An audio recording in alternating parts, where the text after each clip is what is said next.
Oi, eu sou Giovana Carneiro, sou estudante de pós-graduação do Programa de Comunicação da UFPE e sou também integrante do Lama, né? E hoje eu estou aqui para falar um pouquinho sobre a minha trajetória no Lama e sobre a minha pesquisa atual.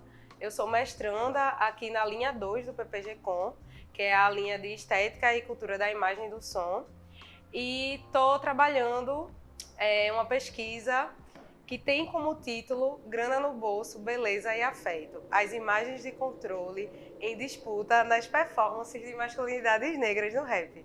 É um título enorme, tudo indica que ele irá mudar logo mais e ele resume um pouco, né, sobre o que eu trabalho. Essa pesquisa, na verdade, ela começa lá no início, quando eu entrei no PIBIC, né, como já orientanda de Géder. E aí eu comecei a trabalhar sobre feminismo negro e rappers femininas aqui do Nordeste. E aí, pesquisando sobre isso, eu senti necessidade de ampliar essa pesquisa.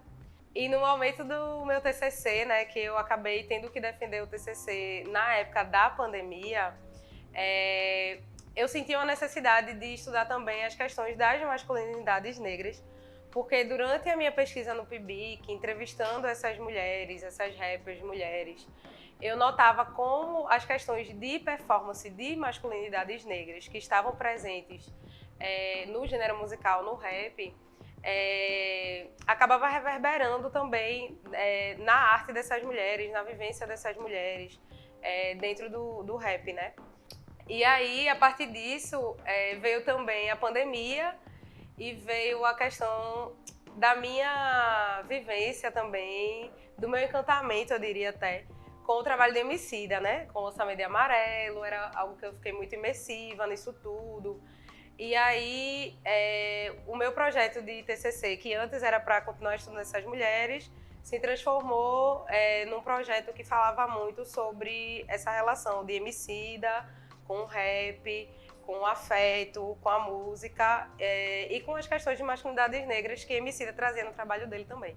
Depois do TCC, nasceu o projeto da dissertação, que é justamente ampliando um pouco, na verdade, talvez muito, da minha monografia do TCC, que é justamente pensando ainda essas performances de masculinidades negras que estão presentes no gênero musical rap, né? Eu comecei a pensar em como toda uma discussão sobre racismo, sobre negritude, sobre feminismo negro, sobre masculinidades negras, essas discussões, como elas reverberavam também no gênero musical e como também o próprio gênero musical era capaz de reverberar nessas discussões, né? Era uma via de mão dupla. O meu foco agora tem sido olhar para performances de homens negros no rap, mais especificamente agora, né, depois que eu qualifiquei.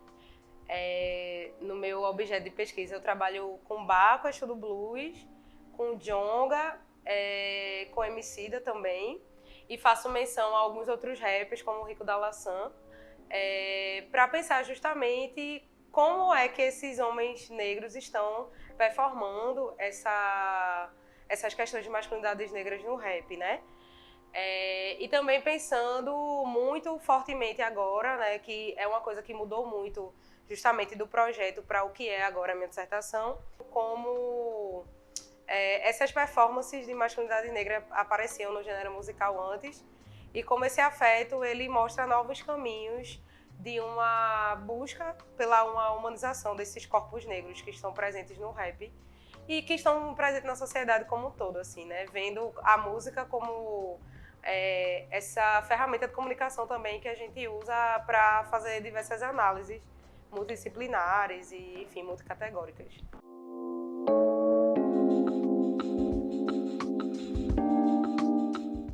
Várias vezes eu já fui questionada, né, na escolha de falar sobre homens negros, na verdade, porque o meu corpus realmente da pesquisa é um corpus onde eu trabalho artistas homens negros, cis, né, também, e heterossexuais. Então, eu já fui muito questionada quanto a isso. Como a minha pesquisa, ela iniciou trabalhando questões de feminismo negro, eu comecei a notar como a gente sempre analisava questões do feminismo, muito pautado nas mulheres, que eu acho muito importante também esse protagonismo, mas sabendo que o gênero é uma coisa performada e sabendo que quando a gente fala sobre masculinidades e feminilidades é algo que pode ser performado por diversos corpos, eu acho que trazer uma análise sobre essas performances de homens negros cis heterossexuais é também trazer algumas respostas que podem ser importantes quando a gente pensar o próprio feminismo negro. E sabendo também, tendo a consciência enquanto uma mulher negra, que falar sobre masculinidades negras é muito importante quando a gente pensa a questão do antirracismo, que para mim é algo fundamental. E para mim não faz sentido a gente falar sobre feminismo negro e simplesmente excluir a questões sobre homens negros. Então, quando eu penso em trabalhar performances de masculinidades negras, eu penso muito nessa questão, como me afeta também, em termos de violência mesmo, viver numa sociedade em que os homens negros são a maioria em número de cometer suicídio, como são a maioria em violência armada, são maiores vítimas do cárcere brasileiro também. Então, para mim, faz muito sentido a gente olhar para isso, também entendendo que analisar questões de masculinidade negra traz respostas para a nossa socialização enquanto mulheres negras que lidam com homens negros o tempo inteiro, assim. E saber que masculinidades negras também reverberam em nossas vidas, assim. Enquanto você é uma pessoa que é filha de um homem negro, tem um irmão negro, que se relaciona com homens negros, eu acho que, para mim, no âmbito enquanto pesquisadora, como a gente trabalha muito a questão da corporeidade, eu não poderia ignorar essas questões. E também, como notei e venho notado, né, no momento que eu faço levantamentos bibliográficos, no momento em que eu participo de congressos, eu noto que há um déficit mesmo de pesquisa sobre masculinidades negras no Brasil, que trate sobre isso aqui no Brasil. E aí eu acho que a minha pesquisa vem muito para contribuir nesse campo mesmo.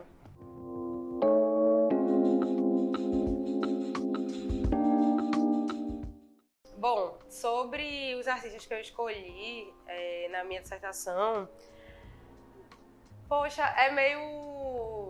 é muito pelo que eu escuto mesmo, é muito pelo que eu escuto ao longo da vida, assim, pela relação mesmo que eu construí. E quando eu penso no que eu quero analisar, faz muito sentido para mim, porque eu penso numa questão geracional também. Porque, por exemplo, eu nem citei antes, mas eu estudo Mano Brown. Mano Brown é meio que um pioneiro, né? Digamos que a primeira leva dos rappers. Aí depois vem Emicida, que já é um outro contexto do rap aqui no Brasil. E depois vem Djonga e Baco, que são meio que do mesmo contexto ali do rap, se a gente for pensar nessa cronologia, mas que eles têm performances diferentes e vivências diferentes e se expressam de formas diferentes.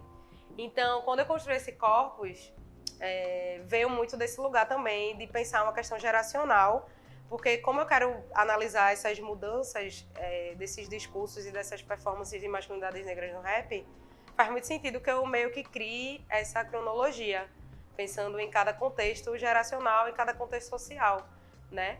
Então, veio muito desse lugar também. E, claro, veio também daquilo que eu escuto, né? De que faz sentido para mim, como eu falei, né? Eu não posso me anular enquanto pesquisadora. Enquanto a pesquisadora que está pensando numa escrevivência, eu tenho que me colocar meu corpo como dona dessa escolha também. Então, claro que tem uma proximidade do que eu escuto também.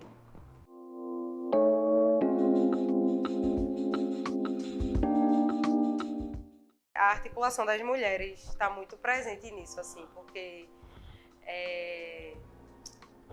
todo esse debate, né, da questão da importância do afeto, acho que de um combate mesmo a uma imagem animalesca das pessoas negras, dos corpos negros, e da anulação da sua subjetividade, todo esse debate eu sinto que começou com as mulheres, né? Então, eu acho que há uma contaminação, há uma referenciação, uma influência muito grande, né, de todo esse debate que começou com as mulheres negras, nos homens negros também, é óbvio, não tinha como isso não reverberar neles de alguma forma. E aí eu acho que é muito importante, né, a gente ver os efeitos disso acontecendo, porque eu realmente acredito que é algo cíclico, algo que vai mudando, que vai evoluindo, que às vezes a gente vê muita contradição também, o que é normal, mas que é um debate muito importante e a gente está trazendo esse afeto para trazer, enfim,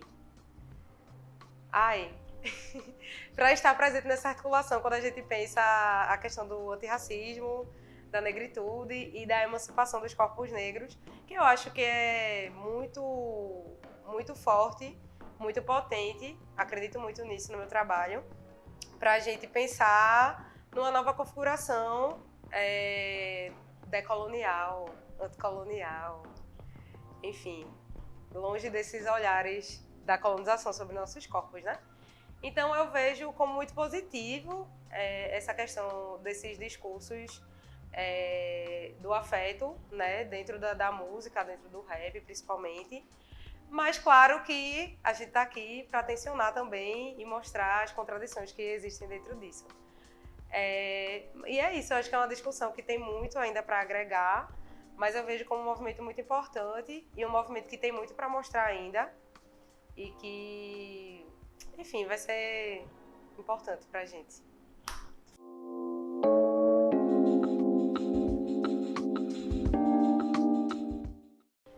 Então, historicamente, nós mulheres já estamos no não lugar, né? Então, a gente está, como dizem, né, na base da pirâmide, de exclusões sociais, enfim, a gente estamos nesse lugar, desse não lugar, de nenhum privilégio.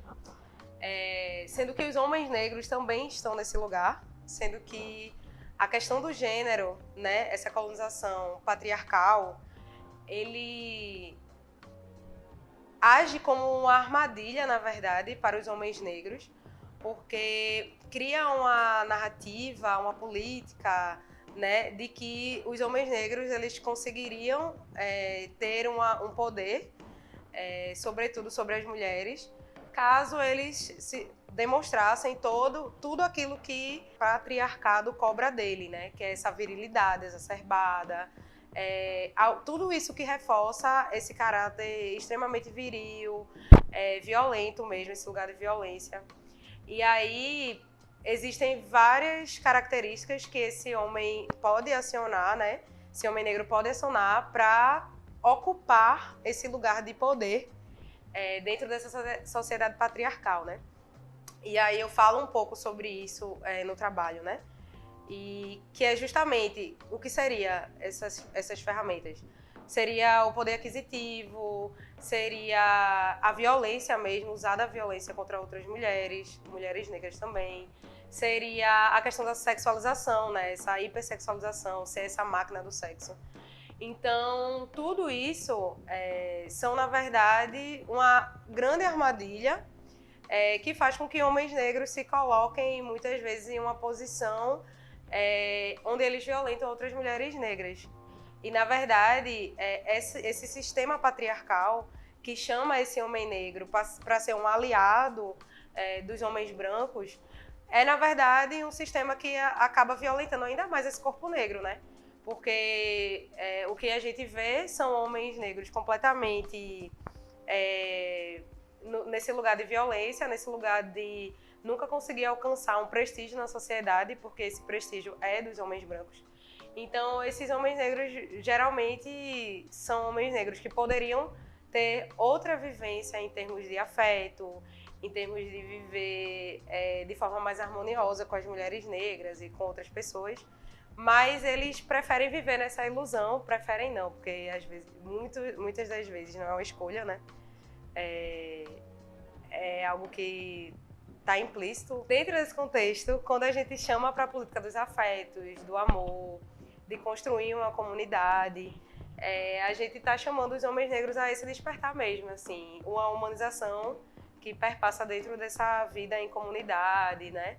Desse discurso da negritude mesmo, de uma forma mais plena, de uma forma mais afetuosa. Então, eu acho muito importante, assim, pensar na política do afeto muito mais do que na política do ódio, da violência.